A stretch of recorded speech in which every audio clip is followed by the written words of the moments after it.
The diner, we dedicated that to the men and women of World War II.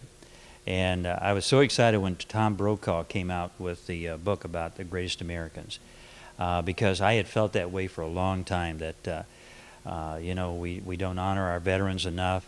And what the men and women of World War II and all the succeeding wars as well did was personified what America's about, willing to put your life on the line for all the free enterprise, the liberty, the freedom, everything that we have. And here are people, young men and young women, that never ever were able to have a family because they lost their lives in those wars to protect what all of us have. And I think that's something we should honor every year. And so I wanted to do that in the diner. And my father served in World War II, and towards the end of his life, he told me a few stories, and I was just amazed, how these men and women never want to talk about what they've done, and then you find out it's just incredible what they went through. And one of the things in there, my mother and father passed away 39 days apart last year, and they were married 61 years. A lot of great memories from the 50s with them picnics at Riverside Park, and going to the fish hatchery and packing the potato salad and baked beans and the picnic lunches, and just wonderful times. And my father had carried a picture of my mother all of his life, all through World War II, and when he passed on, I found it in his wallet. And so I blew that picture up and put it beside his picture in the diner. And every night when I close up the diner and I turn the lights off, I look over at them, and it's almost like they want to speak to me. And so everything in here has a story. This car we're standing in front of, I actually had one like this in high school. It was a different color, but same model and convertible and everything. It was an ivory and cream. And I remembered I lowered this car so much that you just barely get a cigarette pack underneath it. And actually lowered a friend of mine's car. I worked at a service station, and we got it too low. And I remember we had it loaded up. We were going to the Converse Fair, and every time we come to a railroad track, we'd have to get out of the car so the car could get over the railroad track. But all those crazy memories, things that we did in that period, a lot of those I've isolated them in here. And the senior cords on the mannequins. This girl was a friend of mine in high school and cheerleader, and my old cords are up there. This car here is like my first car that I bought from a school teacher.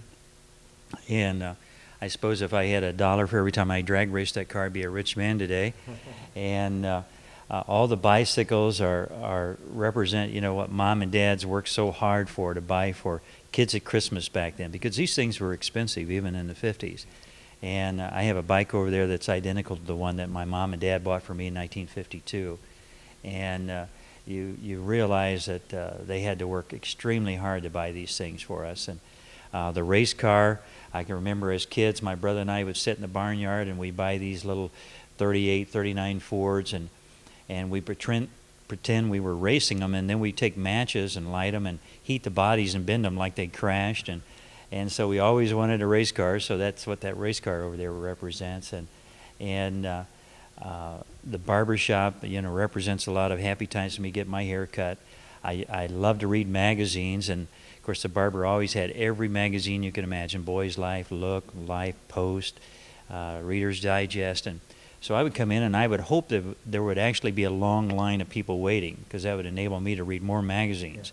A lot of times when it was time for me to get my hair cut, I'd get up and go back to the end of the line again to go through all the magazines.